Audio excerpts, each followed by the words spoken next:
Viewers, this is What Did You, as in what did you say, what did you do, what did you think, coming at you with another video, another broadcast. This time we are going to do a little review of the Outriders demo here. This is my honest, real talk review. So I apologize for the length, but I just want to be a little thorough and preserve, you know, my opinion and outlook on things. It's been quite an experience, a little bit, um, not quite the usual when it comes to demos. I feel like People That Can Fly have done a rather interesting job here with this game. And the review here is going to kind of cover, uh, my impressions from PS5 as well as PlayStation 4 Pro because I just recently upgraded to the PS5 for my birthday. My wife got me the PS5.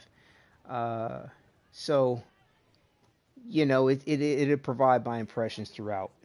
But, I think for the start of the video, I'd like to kind of go with, the good, bad, and the ugly. And so we're going to start out with the ugly, and then go transition to the good, and then leave out with the bad and just my overall impressions at the end. Um, but yeah, to start out though, as far as like what I could say as far as the ugly is concerned is I'd say in all there can be times the PS4 Pro as well as the PS5 where you can have some difficulty or some time trying to sign into the game. I'm not sure exactly why that is, whether it's a server situation with people signing in, um, or what. I'm not really clear on that. But it sometimes it can take quite a while to actually sign into the game and get things going. Sometimes, if it takes, I'd say more than a minute or two, I'd say, close the application and try again. That seems to work for me rather than just sitting and waiting. Um, like I said, it's not a terrible issue, just maybe a little bit ugly. Uh, and I'd say another ugly part, and the reason why I put this in the ugly part, not necessarily bad, is because you know, people may have a different experience depending on their connection and who they're playing with, but um, I don't have very much of an issue with this when I'm the host, when I do co op, or when people join me in my gameplay. But as far as there is a guy floating off in middle space there. But yeah, when you have co-op, sometimes you can have some lag, you can have some rubber banding. I know it was pretty bad on the PS4 Pro. PS5 is really not that bad. When I join other players, and definitely not bad at all when they join me. I have fiber optic on the cable end of things. Um, but joining other people, from what I've experienced so far on the PS5, it's tolerable. It doesn't feel very tolerable on the PS4 Pro, but from what I understand, the people who can fly, the developers are trying to work on that, and I'm sure they will continue to work on that. But bear in mind, they claim they have no intention on changing it from peer to peer, which is what it is now, to dedicated servers, which is unfortunate. I mean, I understand it from a business model perspective, but at the same time, if people can't play the game as advertised efficiently, then that's going to hurt the situation in the long run. I personally hope that they actually change their mind on that and bring it to dedicated servers because it would keep the gameplay hot and action packed, which it can be, for everybody versus, those that could only afford to have, some optimized cable experience, internet experience, or can only play with people who have some kind of optimized internet experience. It reminds me of For Honor when they made their decision for that video game. They switched from dedicated servers to peer to peer. Thank goodness. I mean, from peer to peer to dedicated servers rather, which was I thought a rather brilliant and smart move to make for the gaming community. Um, and then also too that in the ugly area of things, there's no voice chat, which is rather unfortunate, especially when it comes to communicating and with your teammates if you do co-op, because right now there's no way to do that if you're not, unless you have voice chat through whatever network service that you're dealing with.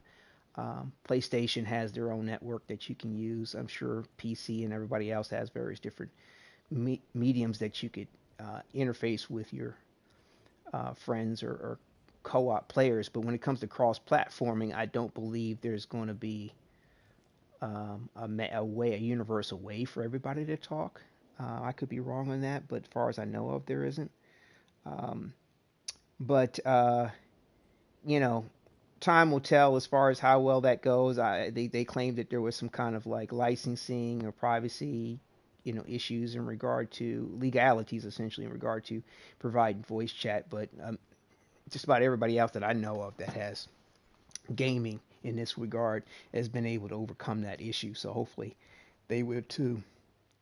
And as far as the ugly, I could say this is one thing that's kind of bugged me out when you go to the customer characterization is that when you change your hair color, your eyebrows don't change. No matter what color hair, and it's rather limited on the colors here. You change your hair color too, it does not change the eyebrow color, which is to me looks a little bit awkward. You know, I think there should be some kind of a better transition between no color change and what you have here. So I probably would have went with the white hair color. If just to be kind of cool with the point, if the eyebrow color would change with it. So that's the only awkward thing about that, and on the ugly aspect of things. Although a lot of people have complained about the limit of customization options in regard to the facial types that you have available for the males and females. And I'll be honest with you, it'd be nice to have a little bit more variety. Um, and then also too, people have complained about the color tone issues. Like, it really there seems to be maybe one or two skin tones that can create what one might want to consider to be a very pale individual like that. Um, and there seems to be pretty much only like one or two options for creating a rather uh, dark complected individual, like so. Everything else seems to be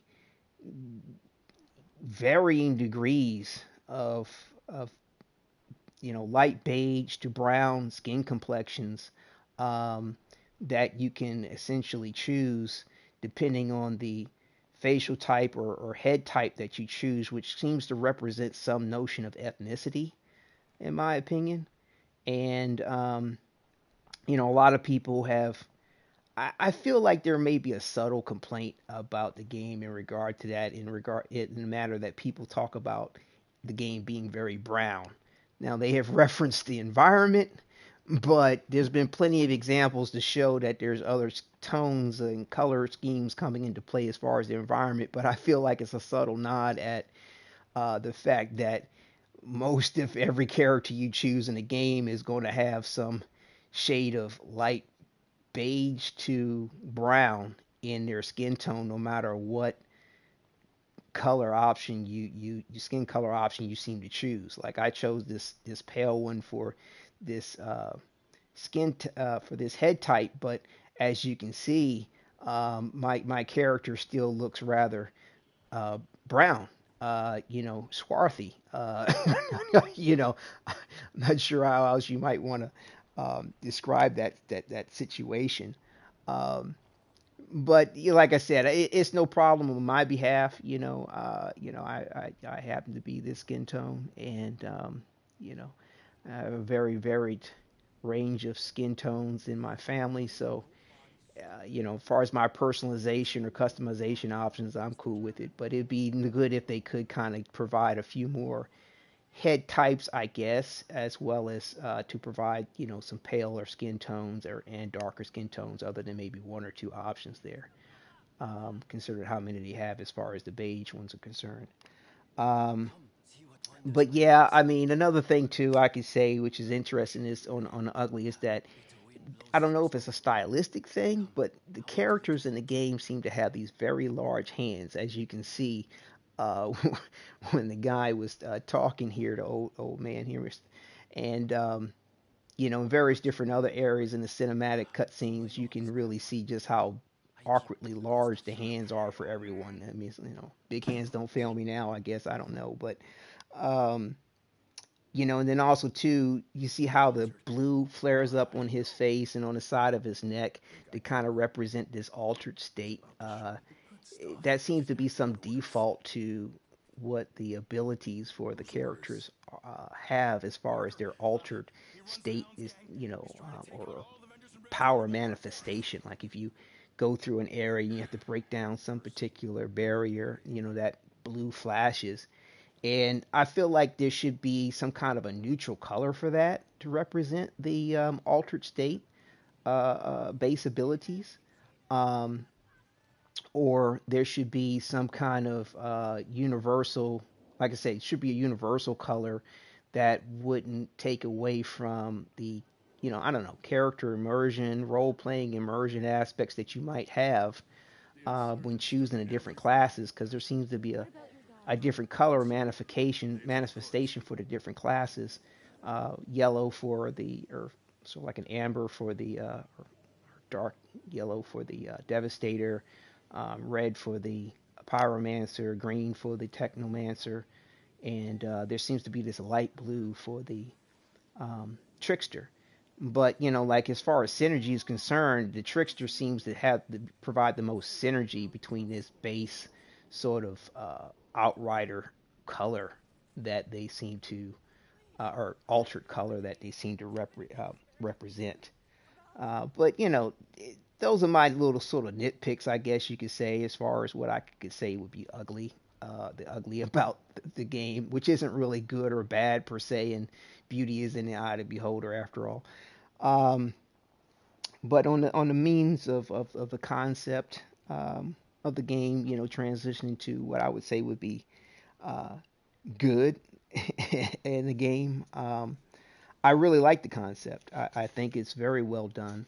Um, I'm not very picky necessarily, and I can sort of see the benefit of why they, would want to take what has come before and provide the better of it. And I mean, it's not but so much you can do, in my opinion, relative to the circumstance that would completely remove you from previous examples of things that we've seen in the times past.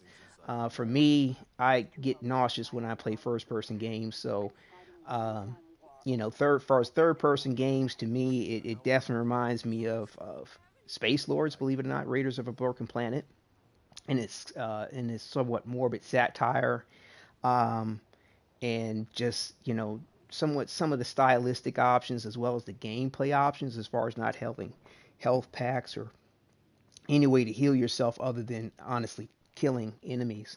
Um, you know, the the division, kind of reminds me of that a little bit with the gunplay and Mass Effect, Warframe, even with its mods that you might have. But I believe that it's created something fairly unique in a way that it may take from various different elements. Some people have made reference to Gears of War, Revenant, which I haven't played. Even some people have made some comparisons to, you know, um, what do you call it, Destiny and what have you. But like I said, for me, again, it's going to be hard to completely remove you from anything of times past. There's, as they may say, there's no real original ideas, but we can sort of recombinate things to create something new. And I think they've done a really good job with creating something sort of anew with this. One thing that I do like, which is kind of cool, is most of the NPCs or non-player characters you see standing around, like you see this guy just turned and looked at me, they're not static. Certain areas you can't go through, and you'll have an NPC tell you can't go here, or just various different NPCs just standing around might say something to you. Um, So it's interesting. I think this is where you can get wanted posters for when you, who knows. That's interesting. Um, we'll see when the main game comes out what they say on that there. But again, the environment and the aesthetics are pretty crisp. Like I said, moving to PlayStation 5, when I load into the game, load time is pretty much nil. It cut like a half to a third of the time away from any load time I might have versus PS4 Pro.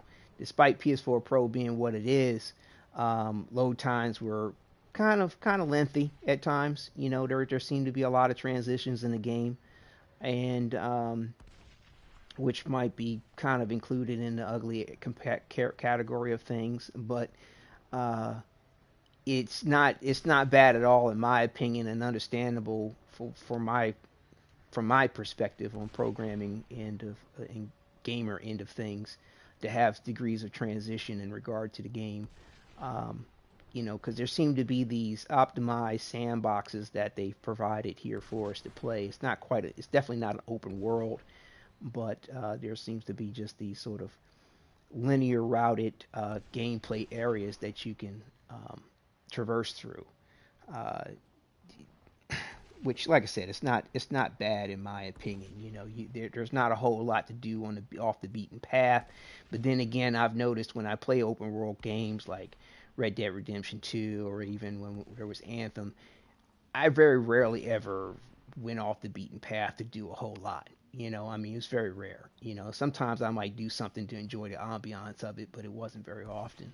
But they have areas like this where you could harvest some material, um, you know, and there may be something, some journal entries off to the side that you can collect for lore purposes, um, for characters, enemy types, the planet itself, Enoch, the history and lore, and they have a miscellaneous category, which they're all very interesting. It's nice to have that element, and of course, have accolades that you can perform. Kind of reminds me a good bit of Mass Effect a little bit, the way um, you could complete these various different accolades in the game, and get various different rewards of various different types. This here is where you get most of your cosmetics for customizing the truck that you'll have to sort of transport you around, as well as your banner that you get to put up in put places, paint and various different pattern schemes, and various different sigils that you can earn, um, as well as you can earn various different emotes for your character, um, that can be kind of funny. Uh, so yeah, give a good belly laugh.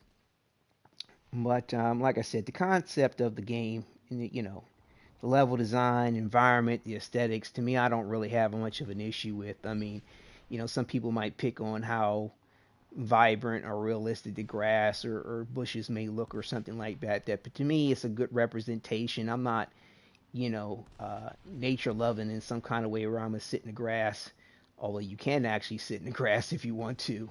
And I'm going to be trying to farm. I'm going to be fighting. I'm going to be running around trying to get from place to place versus, staring at the grass. But to me, it's adequate. Nothing to really complain about from my point of view. Uh, but yeah, the abilities in the game are rather cool. It's not completely divorced from anything that people have experienced or found in games. Um, they seem to offer, four different classes of characters. They offer here the Trickster, which has sort of like your time bending abilities.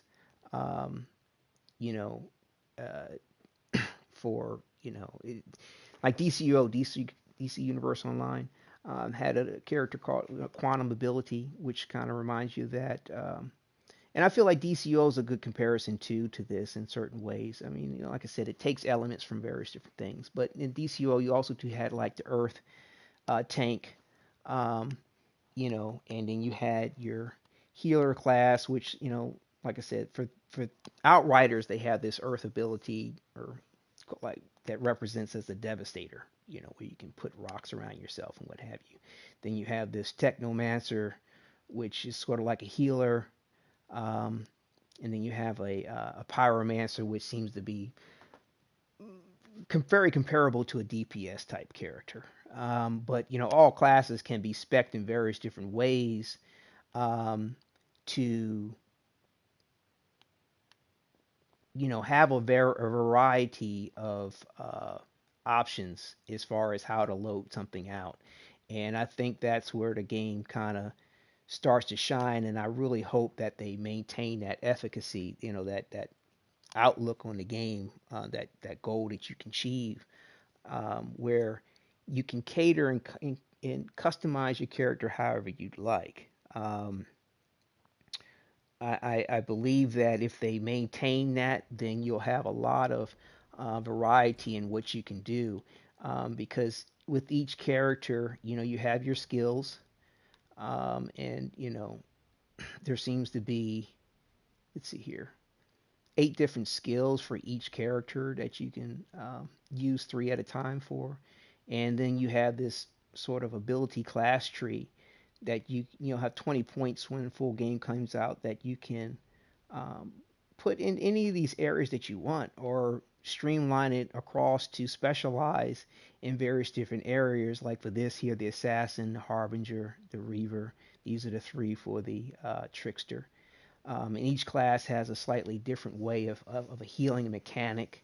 Again, it's all going to be built around doing damage to or killing enemies in one sense or another.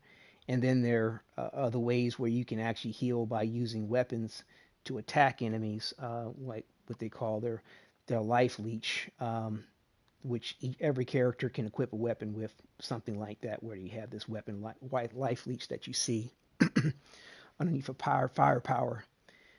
So there's a variety of ways in which you can engage things in the game, which is awesome.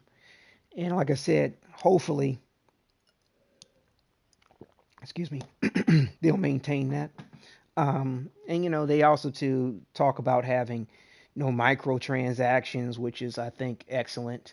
That's the reason why you can get most of your cosmetic situation here, options as far as things are concerned through your accolades. And of course, if you pre-order the game, you can get a special outfit and type of guns for your characters. Um, so I think this is called Hell's Raiders, I believe. I'll cover that at the end as well, in case I messed up on the name of it. Nonetheless, though, most of your color options and what have you, and cosmetic options come from your accolades. But with no microtransactions, I feel that's extremely refreshing. No PvP, it's all co-op. Again, for me, I feel it's refreshing, and plus, two, they get to kind of focus on maintaining, balance in the game in a way that's not going to hinder from the power fantasy. I think as long as they don't get too outrageous with, you know, to me, lazy programming and easy mechanics to have a boss beat you or to handicap you in a way to provide a challenge. To me, handicapping a person isn't a way of providing a challenge, in my opinion. Um, Nevertheless, though, uh, if they maintain this efficacy of being able to create whatever character you want as far as your skills and what have you, and being able to complete the game, they claim even on solo, as well as have various different options in co-op, you could it could potentially be no real true meta for the game, which would be highly refreshing, considering the way people tend to go for um, certain prescriptions on how to play or how to beat this, that, or the other. But if you have the savvy and skill and um, variety in your gameplay, who's to say what's going to really be better as long as you're able to accomplish what you're the goal of what you're going for. Um, and people that can fly, the dev teams have been very responsive in trying to improve the nature of things since the game has come out, which has been great. They've made several improvements to the inventory circumstance, and that's one of the reasons why I waited for my review, because I wanted to see what improvements they would make to situations like load time, lag, and co-op, um, especially the inventory loss situation that they were having. And they seem to resolve that. I haven't heard any reports really on my from the things I've heard, and I try to keep abreast of everything as best as possible from the various different broadcasters and reviewers and little blogs and what have you. I haven't had any issues. I had a lot of issues on the PS4 Pro before they made certain updates in March. But once they made the updates to the inventory situation, I wasn't having them anymore on the PS4 Pro, and definitely haven't had them on the PS5 here. Again, I would recommend, if anybody ever had a doubt over about anything, is to make sure you equip whatever you think you don't want to lose. Log completely out the game, close the application down, and then restart it. And it seems to definitely save your information to your character, and you want to return to your lobby uh, to properly close out before properly closing the application. But if you get some kind of a legendary, I would say equip it just to be on the safe side that the game saves that information. Because even though the devs did institute an aspect where people could recover their data on legendaries, the game still needed to save that information. And sometimes I haven't seen it at all since the latest updates, but the game would crash on people. The game crashed on me many, many times. I haven't had that situation since the later updates, but sometimes when people get to grinding a section for a long period of time, it could be an overflow in data or what have you, where they could run into that instance. So I say, if you get something that you don't want to lose, make sure you equip it at the very least. If you want to be super, super sure, you can go ahead, go to the lobby, close out the application, and then restart it if you're not sure. Um, but again, the developers have done a very excellent job with uh, resolving various different issues, and it seems to be their main focus, which would be excellent before providing new content. And a lot of people complained about the motion blur that was in the game. They added in a toggle switch to turn that on and off. They, improved the video syncing and audio syncing when you have cutscenes, which used to be terribly off, like you watching a very bad dubbed movie. But that's on point now. So they've been on it as far as trying to get things together for the main launch of the game. As far as the demo, I can't recall the last demo that was ever like that, where developers were on it in such a way to make these kind of improvements. But then again, they're allowing people to have access to this demo, transfer all of their progress over to the main game, and the demo will always be available for people to play and enjoy. So that's huge, in my opinion. Definitely huge.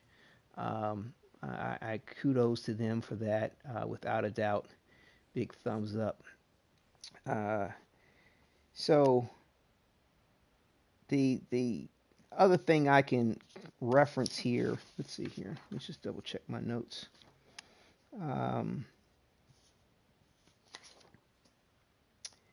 Yeah, I would say that, just to stress the fact that how they claim this is not a live service game. To me, this is more of a hybrid model. And what I say that is because I'm kind of old school. So I remember when they used to have complete games, and there were no updates. I remember even as it transitioned to various different games coming out complete, and then they may have an update or a patch or something to fix it, that you'd have to save to your save file in your game. And now the transition to the complete digital models of video games. And in my opinion, this is kind of a hybrid model, because they are free to, as well as will, make changes to the game as it goes on. though it's not quite a live service game as far as new content. Um, if there's an exploit, they'll make a change. If there's some kind of OP situation where they feel like it's hindering or hampering the experience to the game, they may make a change. If certain weapons are off or not balanced right, or abilities, they will buff or nerf various different things accordingly. They already have, actually, in regard to some of the bosses. So to me, that's a hybrid model. Um, between a completely completed game and experience versus a live service game. But it's like I said, it's not a terrible situation to have, and I do commend them in what they're producing here with this. Um, One of the other good things that I liked, in my opinion, were the dialogue. I did enjoy that. There's subtleties to the dialogue. There's nuances to the dialogue and the situation at hand that I don't think a lot of people are paying attention to or just don't quite appreciate. But for the male character, they have this sort of, I don't know, Batman-esque sort of voice that's going on, which is okay. And there's various different situations that happen where something to go on, and there's this sort of dark humor almost to various different situations. So I'm just giving you a little taste of the gameplay here. Um,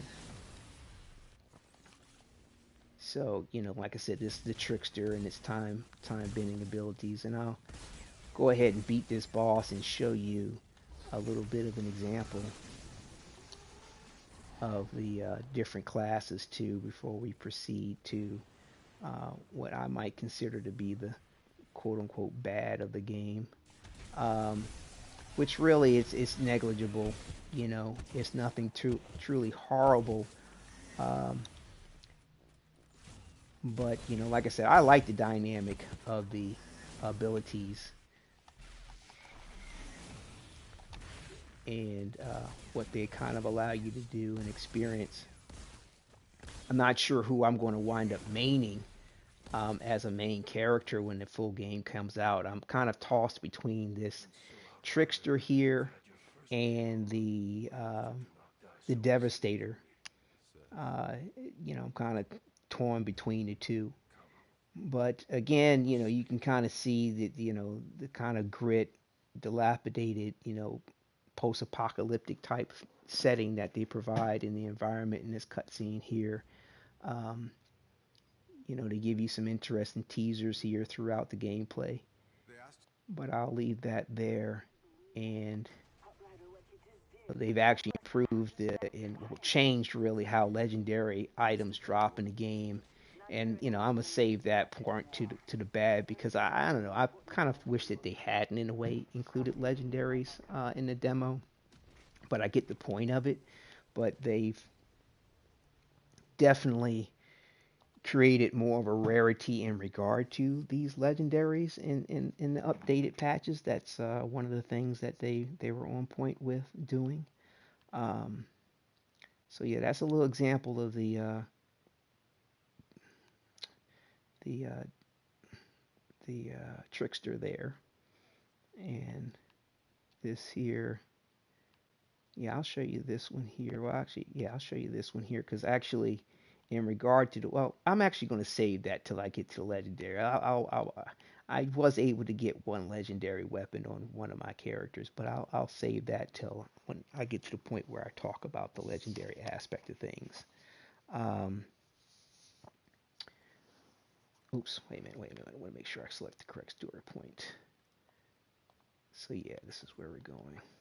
So yeah, you can back up in the game, replay any particular area that you want, except for the beginning of the prologue, where they kind of introduce you to the world, introduce you to the mechanics of the game.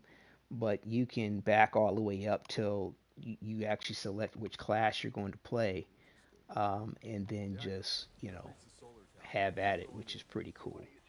Uh,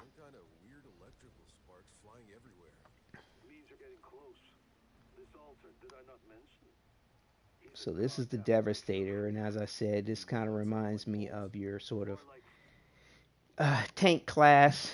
You know, Earth seems to be the theme in regard to the fact that you can sort of control gravity, do this gravity leap as it's called.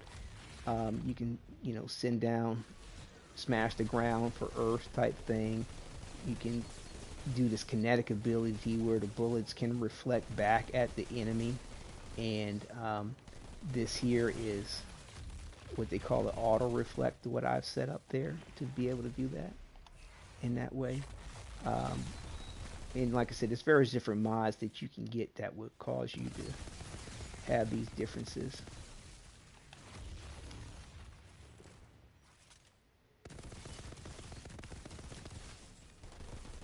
So yeah, so here's a taste of the Devastator.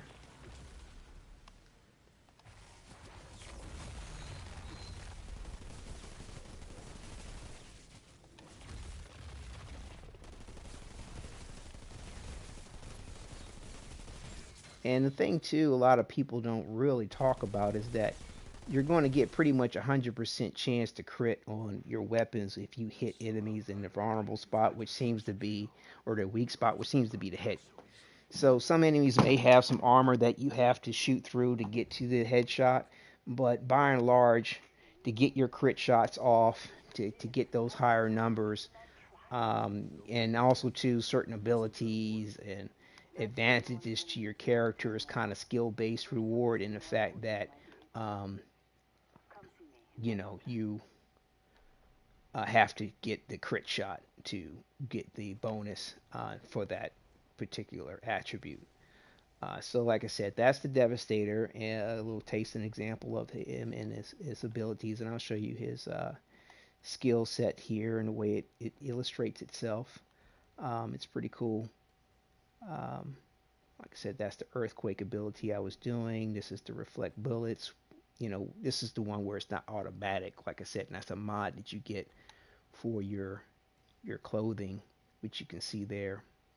And you know, that's I'll bring that point up on the good too, as far as the customization of your characters, that you can take you can deconstruct or dismantle various different items in your inventory, as you can see indicated with the little black square to the right under 242 and 11%. You'll see these four little black squares.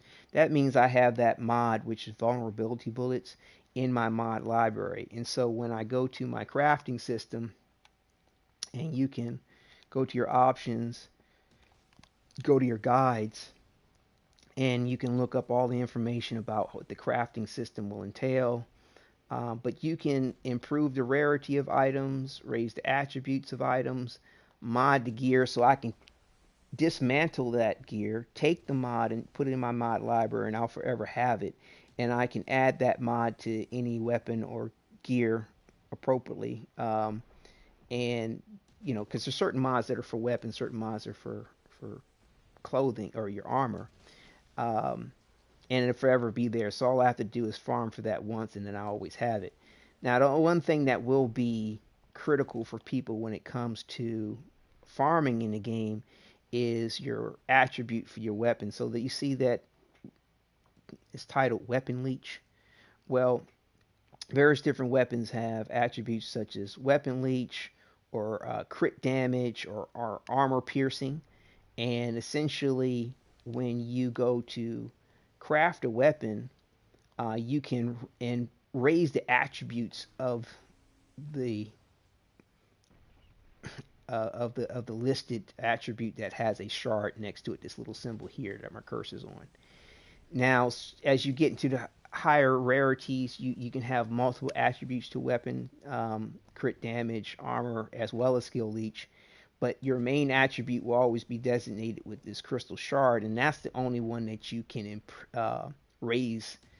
Uh, the you know, there's 6 upgraded stages to raising the values to those attributes, and so you can't change which attribute is your main attribute. So therefore, you will have to farm for your preferred attribute to that weapon or to that gear.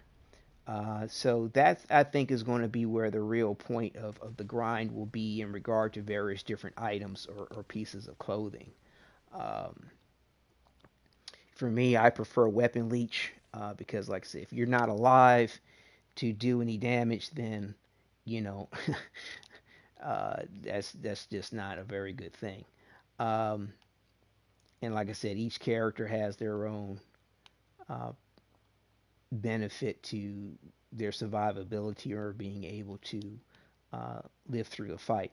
And here we have the Technomancer with its healing ability. To me, this is like, if you're used to your typical surge soldiering type, character where you throw grenades and you have rocket launchers and miniguns and turrets and stuff like that. This, will kind of bring in mind somewhat of the division a little bit with this character. And it's the only character that can heal when shooting any weapon. It doesn't require life leech to do so. Um, and it's also to its deployables when it does damage to the enemy will also to heal the character. So here's a look at the different um, abilities and the way they kind of list themselves out for the Technomancer. And again, it's like your soldiering type, and you have your class tree with this, your specializations, same as with the Technomancer and the Devastator.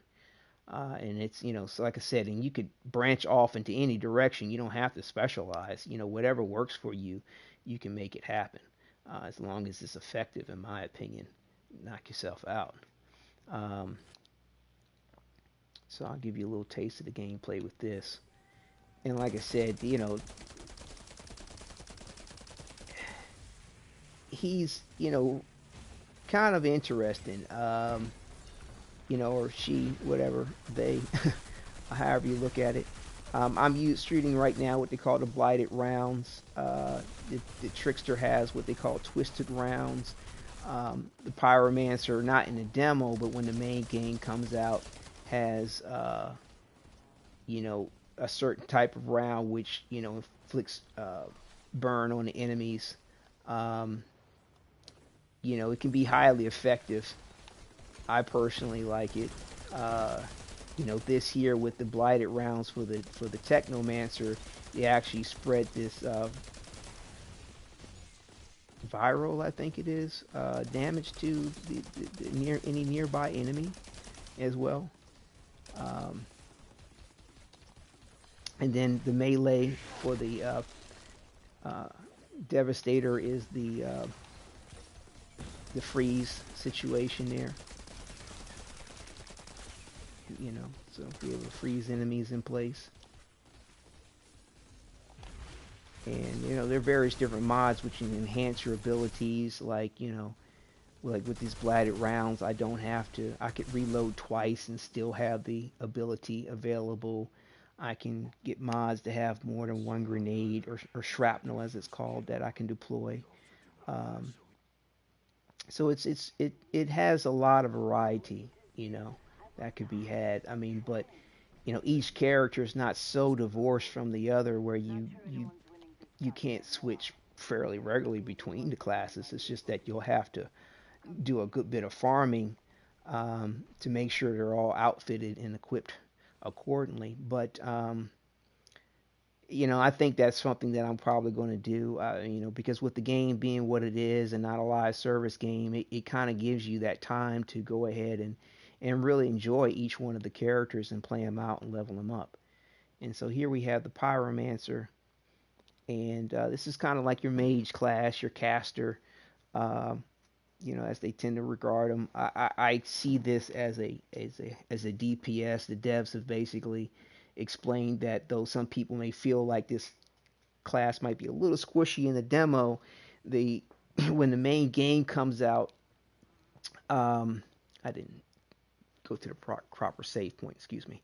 When the main game comes out, you'll be able to level up this character, and you'll really realize just how somewhat OP this character can be, especially when you do your combos with your abilities. It's and set up a proper rotation.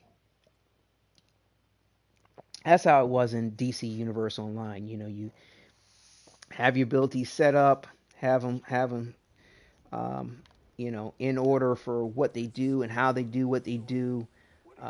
You know, debuff the enemy,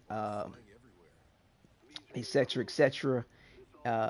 You know, certain abilities can augment other abilities to create a more uh, impactful, uh, more damage or more vulnerability. So, you know, each character, each class in the game has elements like that, but it seems like the Pyromancer has, you know, the most in ready of, you know, setting the enemy on fire, casting an ability um, to freeze them in place, to interrupt their ability, and then combo off of the other ability.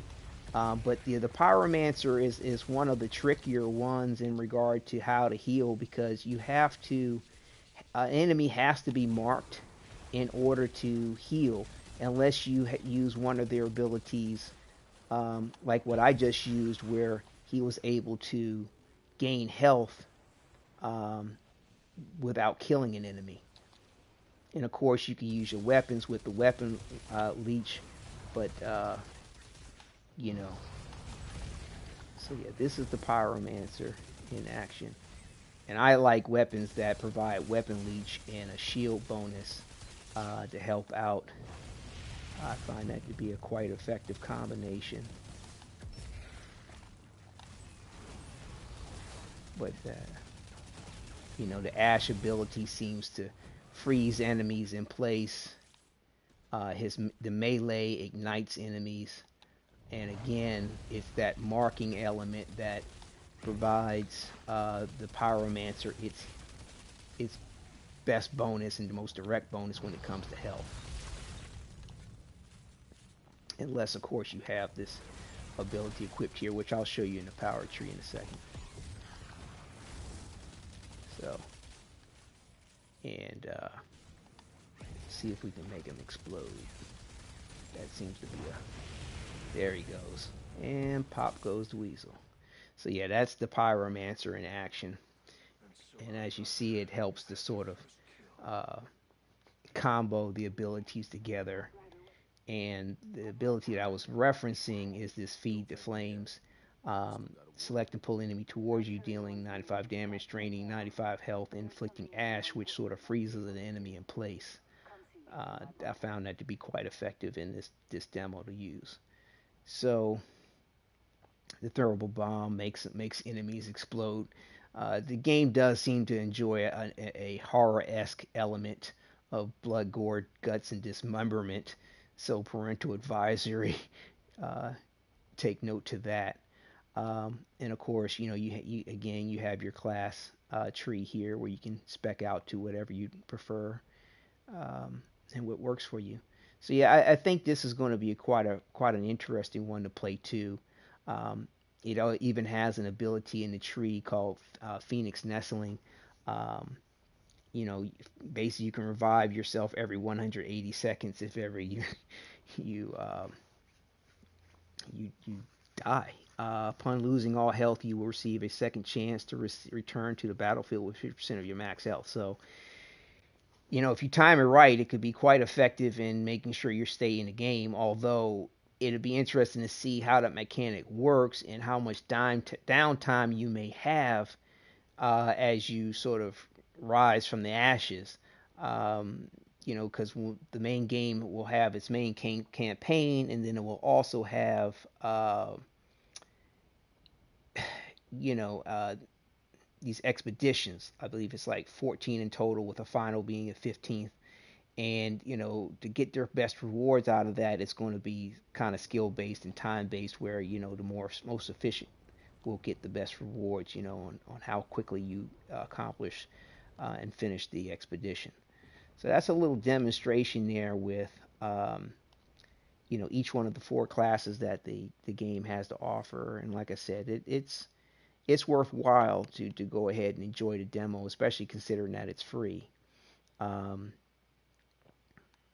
and you know, they do claim you can get legendaries in the game, um, which, this is a legendary weapon here. And, like, so I'll take that point to transition into, I don't know, what I might consider to be somewhat of the bad. Um, like I said, they've corrected the inventory loss, so I can't really talk about that as a bad thing, although it left a sour taste in a lot of people's mouths, so to speak.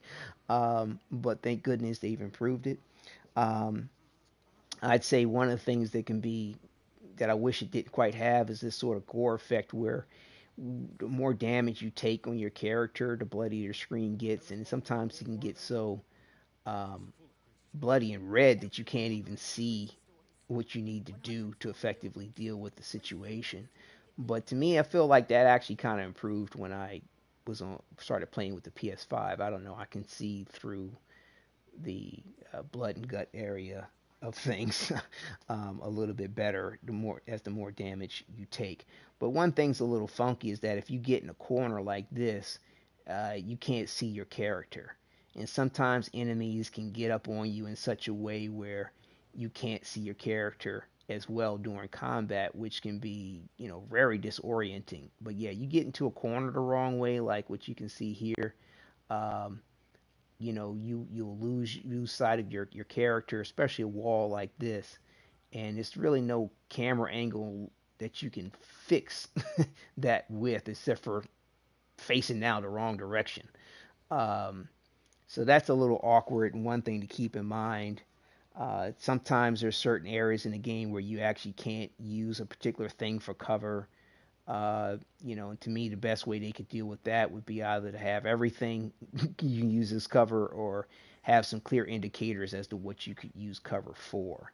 But I mean, overall, they recommend not using cover more often than not, because the AI will surround you, will try to push against you, will try to flush you out of cover. And again, the way you heal and get through the content is by fighting. So it's a thing to keep you engaged and on the action. Um, and thank goodness they improved the crashes. Like I said, I could put that in the bad, but again, they've improved that point. But um, I haven't had any issues with that since the later March updates. Thank goodness. And again, I would say that it would have been cool if they didn't put the legendaries in, because they kind of nerfed that element with the game, and that wasn't very cool. Um, but this is an example of a legendary piece of gear here. Got the Golem's limb. This is the only one that I've gotten through all my characters, and I actually got that uh, after the first like hour and a half of grinding out with my character. But I had the co-op open. Someone looks like they've joined me for a game. Um, I'll show you briefly what the co-op kind of looks like real quick while they're here. Um, they're actually still loading in, and that's the thing that I've noticed, is that the load times for the game can be a little bit excruciating.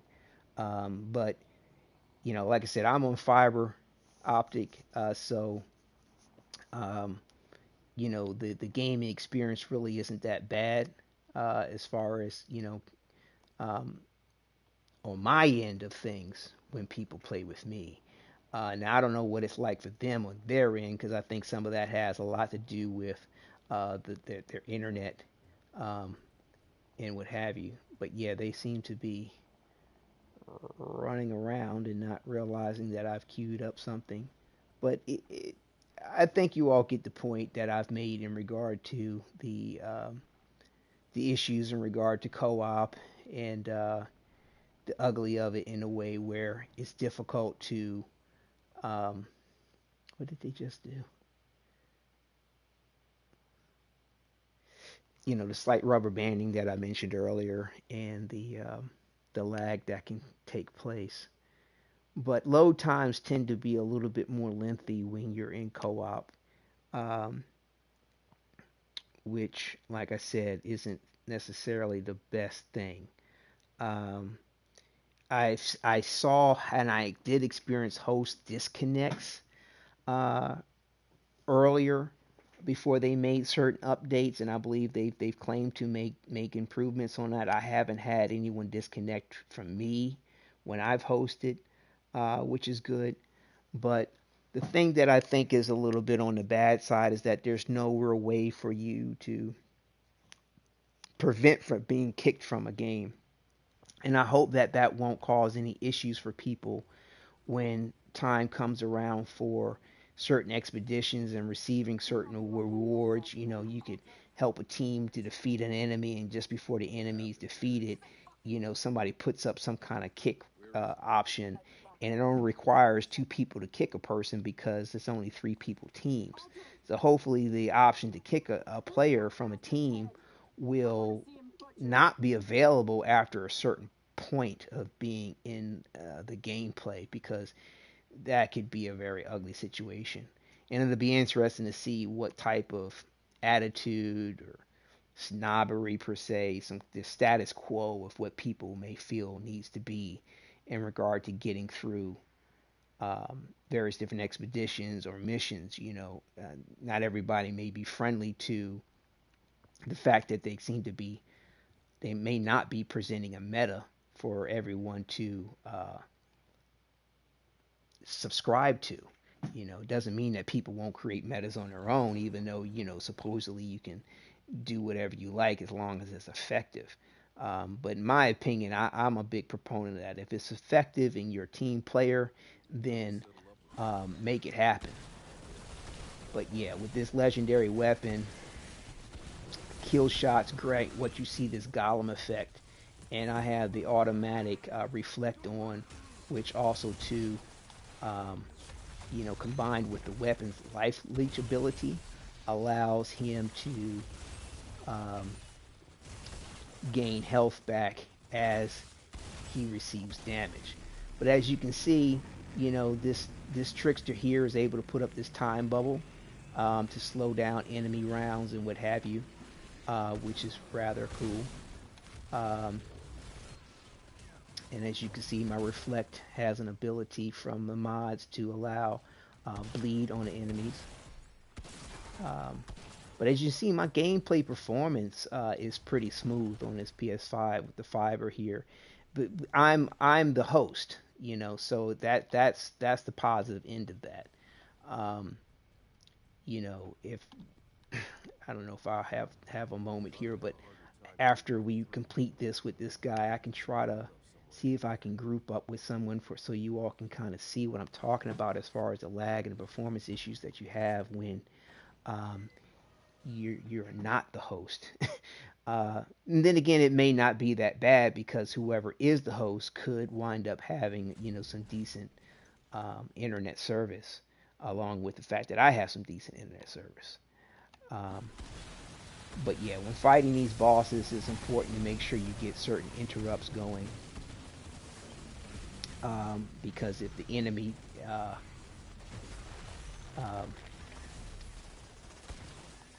uh-oh, wasn't paying attention. If the enemy is able to get off certain abilities, you'll be there all day with trying to fight. Um, but yeah, so that's what it's like with the co-op situation. It's real fast. It's real hot action, in and out. Like I said, if you've got decent internet and you're the host, it should be pretty decent for you as well as others on the peer-to-peer. I feel like they have made some improvements on that stability since the demo came out, and I'm sure they're going to continue to work on it. Um, so I don't know, with their track record of improving things and getting things in gear and getting things better, I feel fairly confident that if there are issues going on in the future with the co-op, they're going to do what they can to improve it. So um, definitely looking forward to what will be the situation. But again, I want to try to, as soon as we finish this here, show you what it's like when you are not the host. Um, and you know, like I said, they kind of nerfed the legendary drop. And again, my preference would have been that they wouldn't have put it in the game. but they did nerf the legendary drop to the situation. A lot of people felt like they were being abused. Um, and so now you can get legendaries if you complete a side quest prior and you replay it. You can get it potentially as a reward at the end, like what I'm doing here with this side quest. It's possible to. Here's another element of the gore. Um, to get a legendary, and also to beating that the boss that I was fighting earlier when I was giving a demonstration of the different class abilities. Um, you can get a legendary from the chest at the end, and certain bosses or enemies that you fight can um, offer you a legendary as well. So yeah, so that's what it's like when someone joins me uh, in a PvE situation. So I can try to join a random team. Hopefully, I can find someone to pair with relatively quickly. But again, it's going to be interesting to see what happens in the long run with this. So yeah, so we found someone.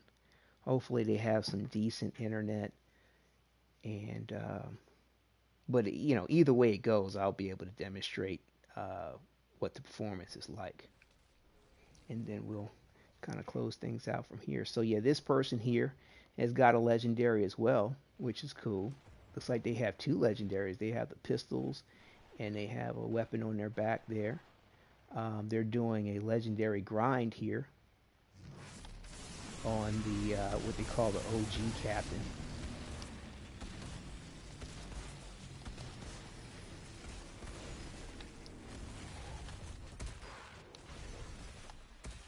And when you fight this captain, if you're grinding for legendaries, did you see how the game kind of paused for a little bit when it did my gravity leap? Um, yeah, the that's what I mean by the fact that uh, you can have this degree of lag or rubber banding effect.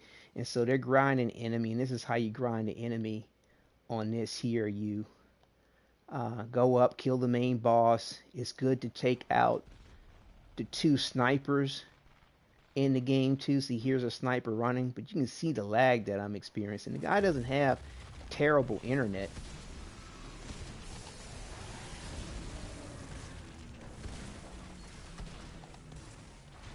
But it's still a little laggy. Wow. And I got stuck pretty on that launch there. But yeah, it's like when you use certain traversals in the game, you can see that sticky aspect to trying to move again.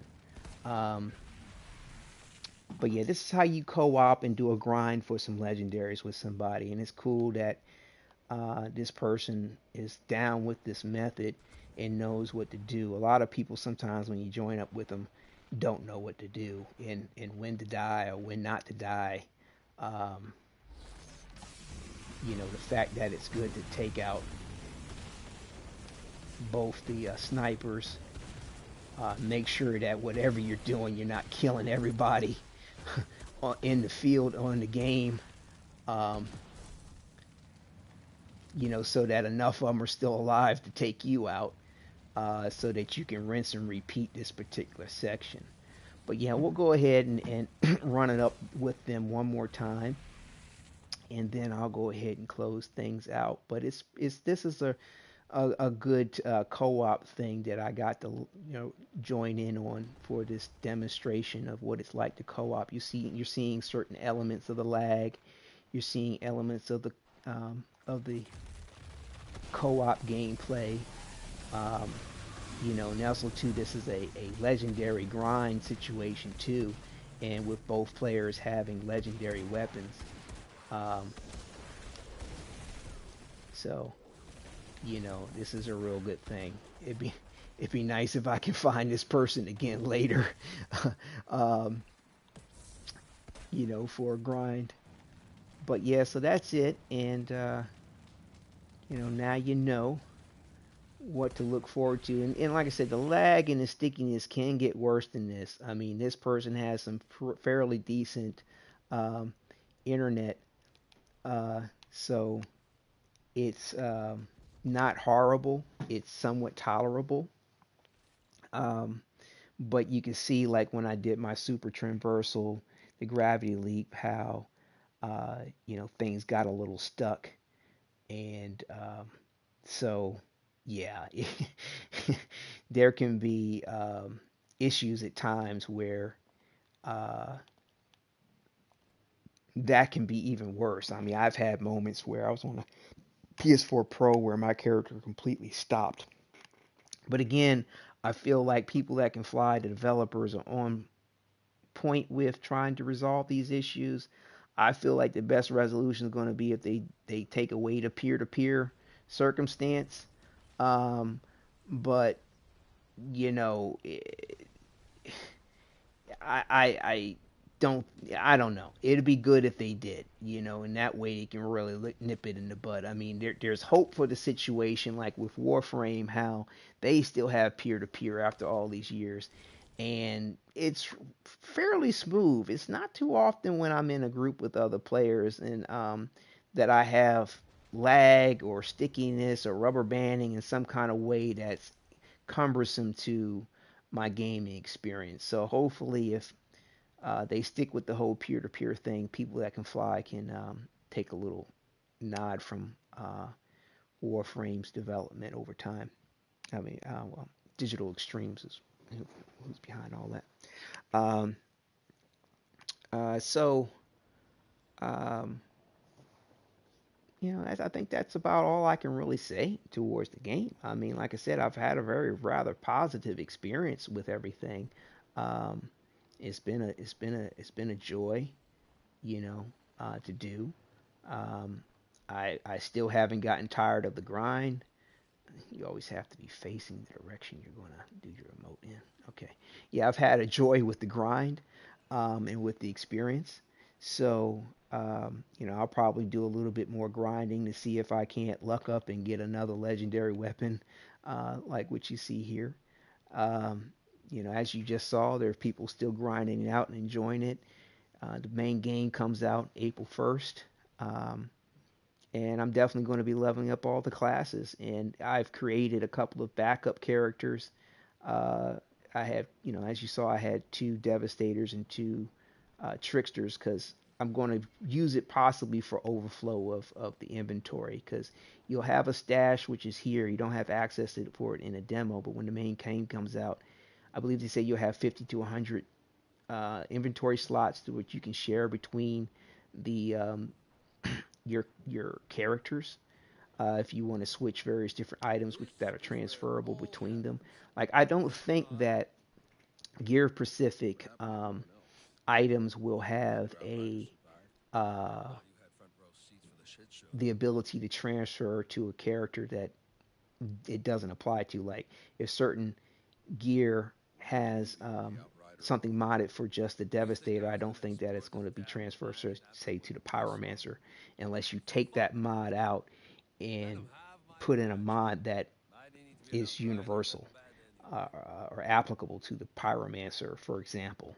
Um, yeah, to close out, I'll go ahead and end it with this ending cinematic here, and it'll kind of show you to the bonus cosmetic pack you can get for pre-ordering. And they've already explained that with this cosmetic pack that's going to be in your stash, it's 11 items plus armor. I believe it's a slightly different look for the female and the male on the armor. Um, but it'll be accessible when you hit level 10, perhaps because of the rarity. I'm not sure of what you may get. It'd be good if that's the case. And there's certain questions that haven't been answered about it. Like, number one, like, will the 11 weapons that you get and the armor, can each character that you have, because you can have up to 6 characters, will they each be able to access that armor? In other words, when you go to your stash, you basically copy that weapon or that armor into that character's inventory for you to then be able to upgrade it or mod it out differently. Hope and then be able to carry it throughout the lifetime of your progress through the game. Hopefully that will be the case. Um, and then also too, like say you delete a character, start a new character, will that be there for you for that new character? As well as say you decide to mod something for the Devastator, you have a second Devastator, and you like what you did but don't want to recreate it, you're able to throw that into your stash. You have the original version of this, you know, there as well as your modded version. I believe it, like I said, it's called the Hell's Rangers, I believe, content pack. But they'll give a little promo for it at the end of this cinematic. Um, like I said, you can see by the background illustrations, just how it may remind you of various different other things. I mean, hell, these even a little subtle nod to the whole Monster Hunter. Matter of fact, you'll be able to Monster Hunt when the main game comes out as well. But yes, Hell's Rangers is the name of this content pack. So you'll have this interesting motif that you can put on your transport vehicle. This is kind of an example, the female outfit there and the male, and there'll be unique weapons for each one of them too. So like I said, I'm looking forward to it. I think I like the look of it. Um, I mean, 9 out of 10, I'm going to be modding and upgrading the certain probably just normal look of various different things rather than going for the exotic look of some of your legendary outfits and weapons. Although I do appreciate the styling of it, I kind of like the regular look of things as for my personal taste. But thank you all for joining me and sitting through all this. I apologize about the length. I just wanted to be thorough and honest and concise with what I had to say. I had notes to go over as well. And I'm looking forward to people that can fly providing us with a decent experience that's going to not be so lecherous in a way of it's of exploiting the players. Number one, they're doing no monetary transactions, but hopefully they don't switch hit on us as well when it comes to the actual gameplay and experience that we have. Hopefully they won't encumber us too much with the power fantasy. Um, because of some particular balance option or because they think, we should be playing the game some particular way. Um, time will tell. Time will tell. I know they did that to us on, or that's how I felt like they did on the Division. Heck, they even did that with the single player Spider-Man game when it came out. Like, you could level up your Spider-Man to this super level that was unlimited, and then they capped you at 250 when the DLC came out. So again, there are these hybrid models of these games where it's not always fixed. They have the option to adjust and change things depending on what might suit them or their grand vision of what it may be. But I have a feeling that people that can fly, that the developers will. Um, I have a good outlook for the future of things based on how they've improved the situation with the demo and what is here at hand for us to enjoy. So thank you again. Uh, Take care and do enjoy. If you get the demo and you have in mind to play the main game, I'd say try out each class. Go ahead and build up your materials in case you want to do any crafting when the main game comes out. You can collect shards, scrap at a maximum of 25,000, leather at 1,000, iron at 1,000, and 10 titanium. And each one of these uh, resources are for your crafting. Check your guides, to get familiar with things. Don't always just rely on everyone else to tell you something. I mean, because in my opinion, they're very, very nice, very self-explanatory. Let you know exactly what you can and cannot do, um, and take it from there. Stasis effects. A lot of games don't have a lot of this information. I mean, or you have to hunt and find it on various different blogs and what have you. But it's all right here for you to read and go through. Um, And I would even recommend to people to check your options so that you can be familiar with your controls, because there's like this one particular option where you can auto loot um, various different things on the ground rather than running around and picking up each individual thing. And then in your gameplay controls, you can actually set your auto loot rarity. So, there are a lot of subtleties which can be had. Just pay attention. The dialogue's rich. The environment is rich. Just take a second and pay attention. You'll be pleased with certain surprises that you'll have in the midst of things. Um, they even have some rather freaky, gory stuff going on. Just pay attention. Trust me, it's a trip. So, without ruining the surprise of various different things, I'll leave it off at that. And thank you again. And definitely take care. Whoops, I didn't mean to disagree to that. I want you to take care and be safe. There we go. I'm trying to actually wave goodbye. There we go. All right. Thank you again. Enjoy.